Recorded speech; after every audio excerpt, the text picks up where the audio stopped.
Ouanaminthe, là où mon cœur se souvient. Il y a des endroits qu'on ne quitte jamais vraiment. Même quand on part, ils restent en nous. Ouanaminthe fait partie de ces endroits. Quand j'étais petite, ma mère vivait à Port-au-Prince. Et moi, je vivais dans l'attente, dans l'impatience des vacances d'été.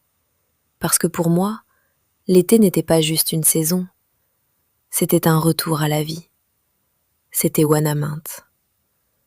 À cette époque, les choses n'étaient pas comme aujourd'hui. Les enfants avaient le temps de jouer, le vrai temps. Pas le temps entre deux écrans, mais le temps de vivre. Les enfants avaient la liberté. Et surtout, les enfants avaient les uns les autres.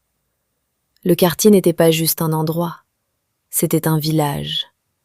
On n'était pas élevé par une seule personne, mais par toute une communauté. Chaque regard surveillé, chaque voix corrigée, chaque cœur protégé. La vie avait un rythme simple, mais profond. On allait à la rivière pour laver les vêtements, côte à côte, entre rire et confidence. Et le dimanche, c'était le son du fer à repasser. Repasser, repasser, repasser.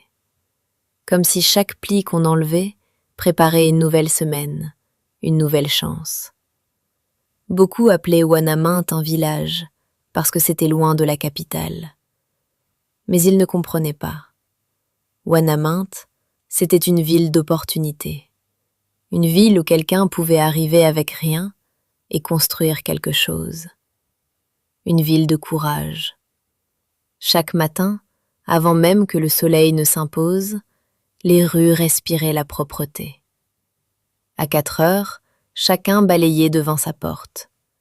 Pas par obligation, mais par respect. Respect du lieu, respect de soi. Et pourtant, Ouanaminthe était une ville de poussière. Le sable était partout. Il collait à la peau, aux vêtements, aux souvenirs. Mais quand la pluie tombait, c'était comme si le ciel nous offrait une autre vie. On courait dehors sans réfléchir. On cherchait les dalles, ces chutes d'eau qui descendaient des toits comme des petites cascades. Et là, tout devenait sérieux. Chaque enfant voulait son dalle, son territoire, son moment. Les plus forts prenaient les meilleurs endroits. Parfois, il y avait des disputes, parfois même des combats. Mais une fois sous l'eau, tout disparaissait. Il n'y avait plus de bruit, plus de soucis, juste l'eau qui frappe le corps et le cœur qui bat plus fort. La nuit, sous la pluie, le monde devenait magique. On jouait, on riait, on racontait des histoires comme si le temps n'existait pas. Ouanaminthe vivait. Et puis il y avait le théâtre, nos danses, notre folklore. Des groupes, des enfants, des adultes, tous réunis pour montrer qui nous étions.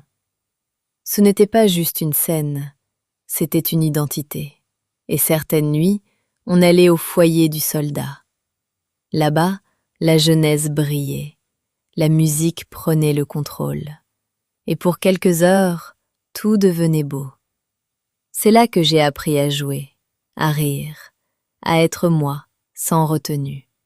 Et les samedis étaient sacrés. Se lever à 5 heures du matin, suivre les plus grands, marcher jusqu'à la rivière. C'était plus qu'un moment. C'était une sensation de liberté que je ne retrouvais nulle part ailleurs. Pas à Port-au-Prince, pas ailleurs, juste à Ouanaminthe. Mais le temps passe, et la dernière fois que j'y suis retournée, j'ai vu autre chose. J'ai vu une ville toujours pleine de vie, pleine de beaux jeunes hommes, de courage, de rêves. Mais aussi une ville fatiguée, une ville oubliée. Des déchets dans les rues, un silence lourd, là où il devrait y avoir des voix fortes. Et je me suis posé une question que je n'aurais jamais voulu me poser. Qui prend soin d'Ouanaminthe aujourd'hui? ça m'a brisé quelque chose. Mais même avec cette douleur, Ouanaminthe vit en moi.